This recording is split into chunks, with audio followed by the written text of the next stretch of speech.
a new record to beat. 106 victories. Hamilton was faster for almost the entire lap, and the man who beat him to pole said so himself. George Russell, the same driver who took pole yesterday, stood in front of the cameras after qualifying and admitted Lewis Hamilton should have beaten him. Toto Wolff said the same thing. When the team that just won every single race this season is telling the world your driver was robbed by a straight line, the data has stopped being an opinion. This is the kind of breakdown other channels skip past. If you want the numbers behind the results every race, every week, subscribe to F1 today. That is the whole reason this channel exists.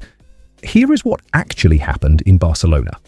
Hamilton missed pole by 0.064 seconds, 0.06. That is thinner than a coat of red paint on a Ferrari. But when the engineers pulled that qualifying lap apart against Russell's, they found something that should worry every team on this grid. Ferrari was faster through the corners, not slightly. Through the technical middle sector, the long sweeping bends where downforce and tyre balance decide everything, Hamilton was pulling away from the fastest qualifier of the 2026 season.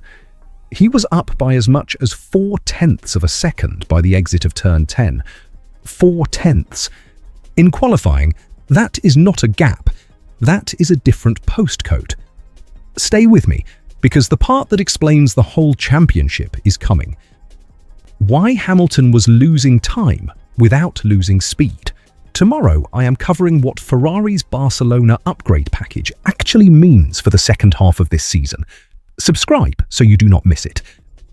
Here is what Hamilton was doing that nobody wants to talk about. He was not just driving the lap, he was banking energy. Into the slower corners around turns 5 and 7, Hamilton was lifting off the throttle early on purpose, scrubbing speed where it costs the least, saving electrical charge in the ERS, the hybrid energy recovery system that gives the car a power boost on demand, for later in the lap. He was sacrificing small pieces of lap time, deliberately, so the car had something left for the one stretch where Ferrari is exposed. It was not enough.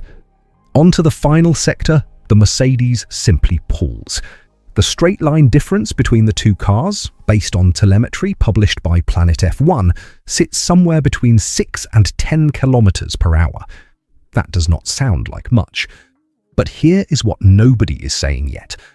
Over the final 200 meters of that lap, Hamilton bled away everything he had banked. He lost around 0.2 from the final corner to the timing line. Russell only moved in front about 100 meters before the beam.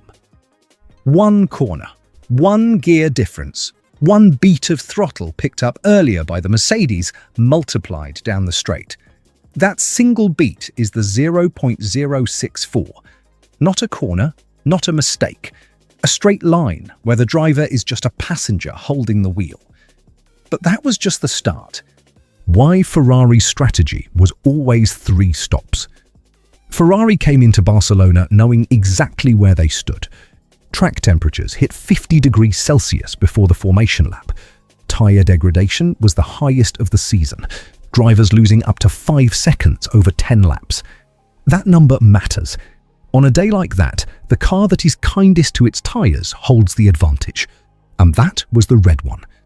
Ferrari started Hamilton on used soft tyres, pitted him early on lap 12, and committed to a 3-stop strategy, a race plan with 3 tyre changes, trading track position for fresh rubber, against the Mercedes 2-stop. The gamble was calculated. Hamilton's ability to manage rubber in long corners meant he could extract more from each stint than his rivals. It set up the moment that decided the race, the 11-second pit stop that changed the championship. Fernando Alonso's Aston Martin stopped dead at turn 9. Virtual safety car. Barcelona normally costs you 23 seconds in the pits. Under a VSC, it cost Hamilton 11. Ferrari called him in. He came out in front of George Russell. His engineer said it plainly on the radio. And you are in front. What happened next is the part that should silence the doubters for good. Hamilton did not just hold the lead, he drove away from it. By the closing laps, he was lapping nearly a full second quicker than Russell behind him. And here is where this stops being about one race. Kimi Antonelli, the Mercedes championship leader, 19 years old, 5 wins in his first 6 races this season, had been hunting Russell down for second. He passed him on lap 63. 4 laps later, the Mercedes made a sound nobody in the paddock wanted to hear. Mercedes confirmed it as an electrical shutdown, the same type of failure that ended Russell's race in Canada 2 races ago. Antonelli was out. Hamilton crossed the line 19.5 seconds clear. Russell second, Lando Norris third, the first all-British podium since 1968. At 41 years old, Hamilton became the oldest Formula One race winner in 56 years. The previous record was Jack Brabham in 1970. And Antonelli's championship lead, which had been 66 points before Sunday, is now 41. 25 points, 1 afternoon. 3 scenarios from here. Scenario 1. Ferrari close the power unit gap in the next few months.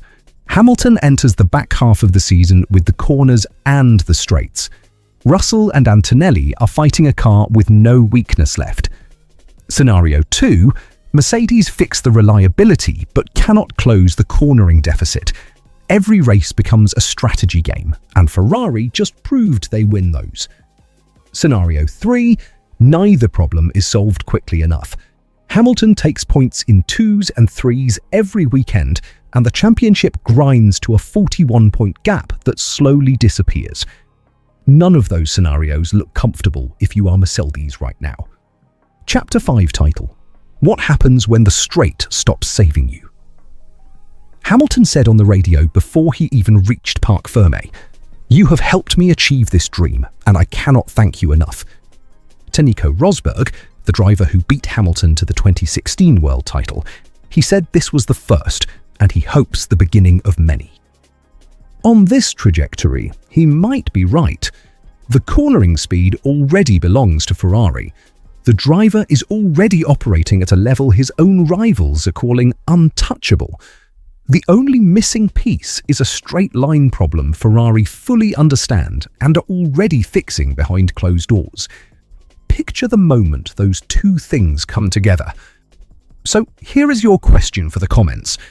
If Ferrari close the power unit gap before Silverstone, is Hamilton actually the championship favourite? If this gave you a new angle on where this title fight is actually heading, you will want to be here tomorrow. I am breaking down what Ferrari's Barcelona upgrade package means for every race left this season. That video is queued. Subscribe and it will be waiting for you.